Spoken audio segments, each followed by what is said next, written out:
Good morning student. मैं Brajesh Kumar, department of botany, institute cooperative college. मैं इससे पहले climatic factors, edaphic factors, biotic factors का डिस्कशन कर चुका हूँ। टोपोग्राफिक फैक्टर, आज टोपोग्राफिक फैक्टर्स के विषय में डिस्कशन करने जा रहा हूँ। Topographic factors. A considerable part of the plant grows inside the earth, the environment of which also affects the life of the plant.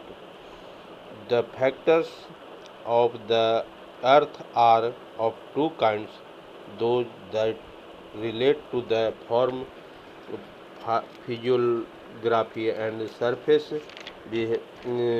behavior of the earth, and those that relate to the structure and composition of the soil. The former are termed topographic factors, and the latter and referred to as edaphic factor. Topographic factors include altitude, slope, exposure, direction of mountain chains and valleys, and so on. These affect vegetation by bringing about local variation within the large climatic zones and also by modifying the edaphic factor. Altitude. The effect of altitude is best seen in mountains. The climate changes as we ascend, becoming progressively cooler. There is greater wind action and greater and more frequent variation in humidity on mountain tops, which may be at one time enveloped in cloud or fog, or by visited by heavy rain, while at another time the weather may be clear and extremely dry. With the increase in altitude, the vegetation also changes. In going up a mountain, one comes across the same zones of vegetation as are made with in moving from the equator towards the poles. The sequence of vegetation illustrated in figure in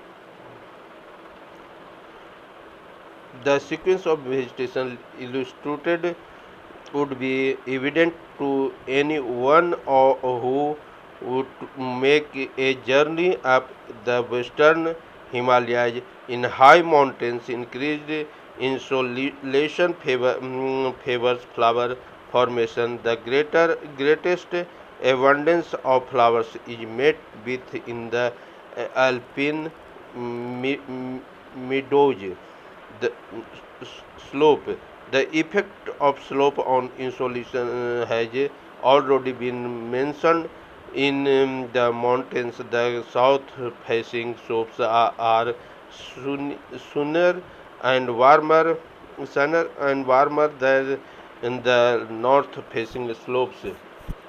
Slope affect the amount of water in the soil, it and its surface, and determines the character of the soil. On a sloping soil, water flows down before it has time to soak into the soil. The amount of rainfall lost by it runoff increases with the steepness of the soil, and the water absorbed correspondingly decreases. In spite of heavy rainfall, a sloping soil is usually dry and its surface unstable, on which plants are unable to establish themselves firmly. On the steep slopes of the western Himalayas, such xerophytic plants as agave and arboreous Species of Euphorbia are often met with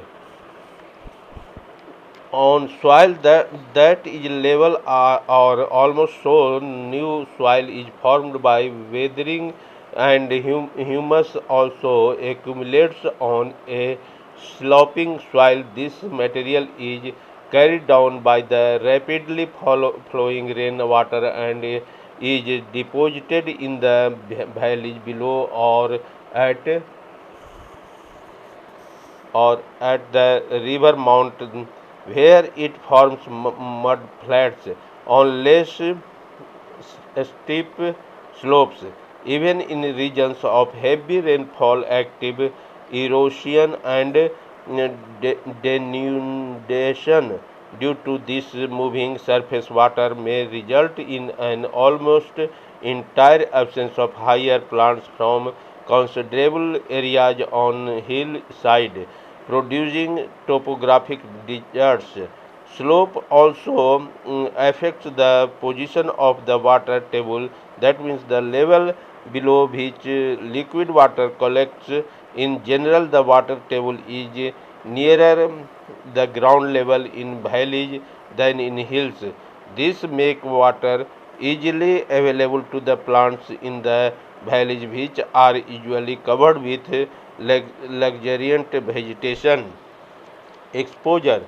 Exposure of slopes largely determines the type of vegetation.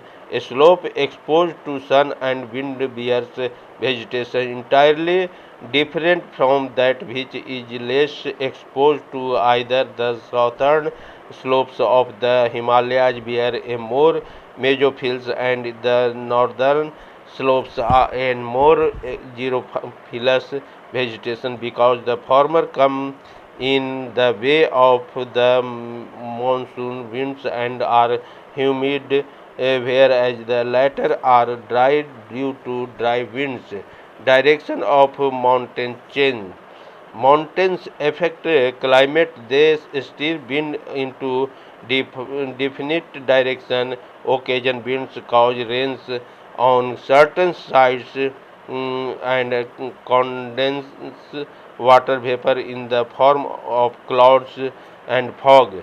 Thus, the eastern Himalayas turn a part of the of the summer monsoons towards Uttar Pradesh and Punjab. The outer Himalayas are clad with luxuriant forest, and the middle and inner Himalayas are dry because the moisture in the winds is condensed and deposited before the interior is reached. Thus, the Kulu Valley on the so uh, the, southern side of the Rohtang Pass, 13,500 feet above sea level, and source of the river Bij. There is plenty of rain, and the hillsides are covered with luxuriant forest. When you cross the snow-covered peak of the Rohtang Pass, you go down into the Lohul Valley, which is intentionally dry, and plants are few both in number and in variety. Thank you.